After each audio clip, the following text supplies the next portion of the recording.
Buenos dias. Mr. Duncan Walpole of England to see the governor. I believe he is expecting me. Sí, señor Walpole. Entre, por favor.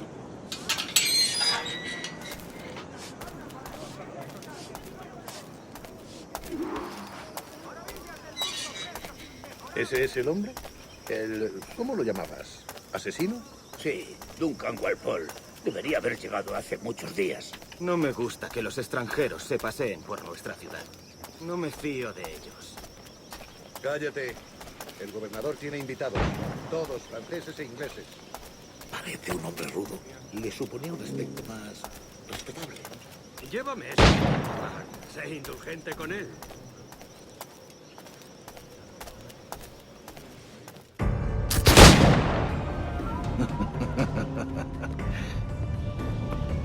Good morning, sir. Would I be correct in thinking you are Duncan? I am indeed. I thought as much. Woods Rogers. A pleasure. The same. I must say, my wife has a terrible eye for description. I'm sorry. My wife. You met her some years ago at the Percy's Masquerade Ball. Ah, quite. She called you devilishly handsome. Obviously a lie to stoke my jealousy. Julianne, our guest of honor has arrived, Mr. Duncan Walpole. Ah. Julien Ducasse. I hope your conversion to our order is an honest one. I have no love for assassins, but even less for liars. I have not come to disappoint. Up for a bit of sport, Duncan? The old man isn't ready just yet.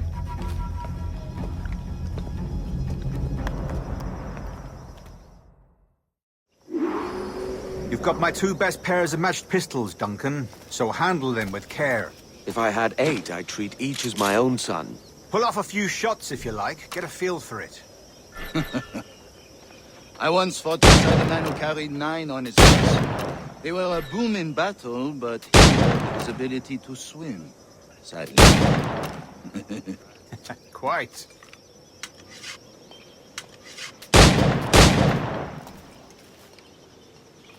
A good kick, yes. I long for the day where one firearm carries 4 bullets, and not the opposite.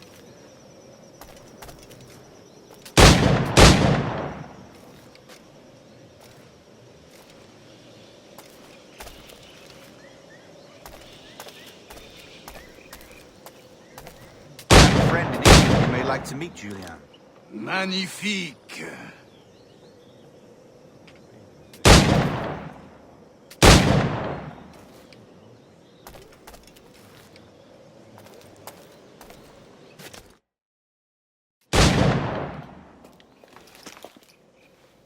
Duncan, where are your wrist blades? I've never seen an assassin so ill-equipped. Ah, damaged sadly beyond all repair. Uh-huh.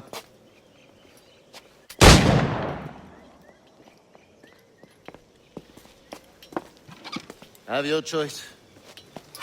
Where did you find all these? I did not find them. I took them. These are souvenirs.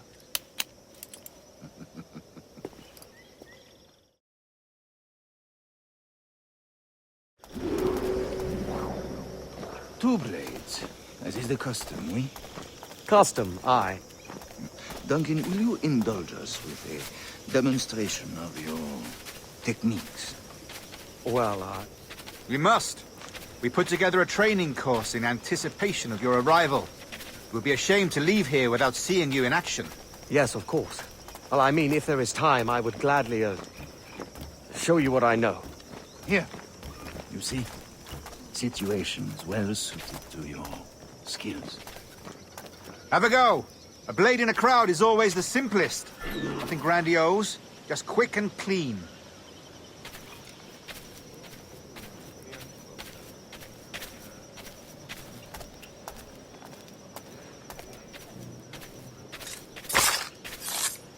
Show us another technique. Quite ingenious to use bales of hay for cover, don't you think?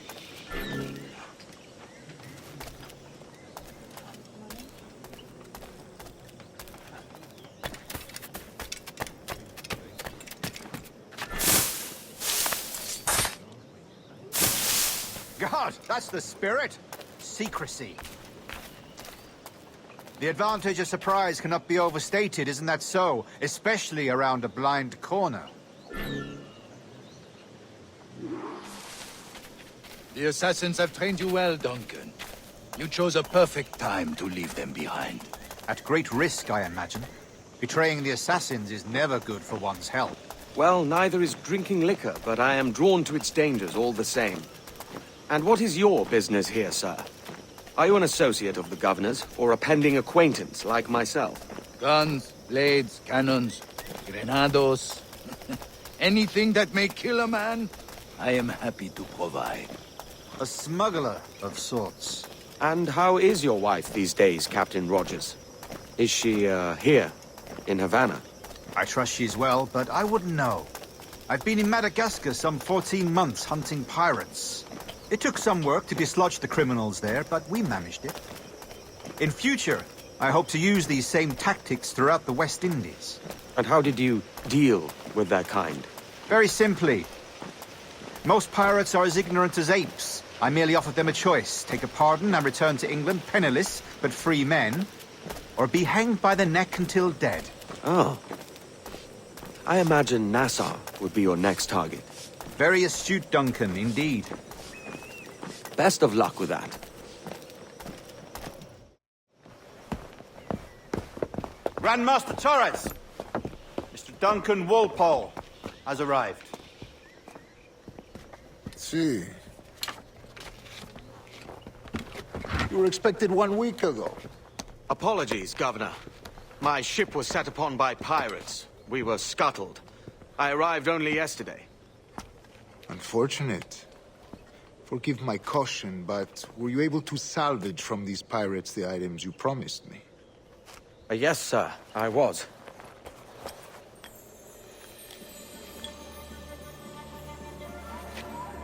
Increíble. The assassins have more resources than I had imagined, but not nearly enough to deter us. It is a pleasure to meet you at last, Duncan. You are most welcome. Come, gentlemen. We have much to discuss.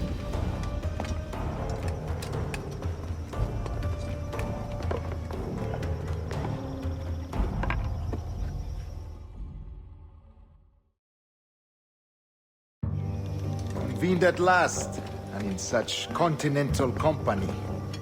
England, France, Spain, citizens of sad and corrupted empires. But you are Templars now, the secret and true legislators of the world. Please, hold out your hands. Mark and remember our purpose. To guide all wayward souls till they've reached the quiet road. To guide all wayward desire till impassioned hearts are cool.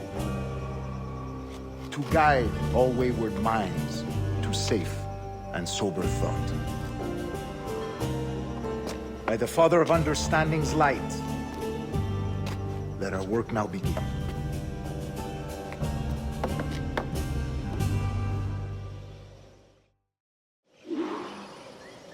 Decades ago, the Council entrusted me with the task of locating in these West Indies a forgotten place our precursors once called the Observatory. See here. Look upon these images and commit them to memory. They tell a very old and important story.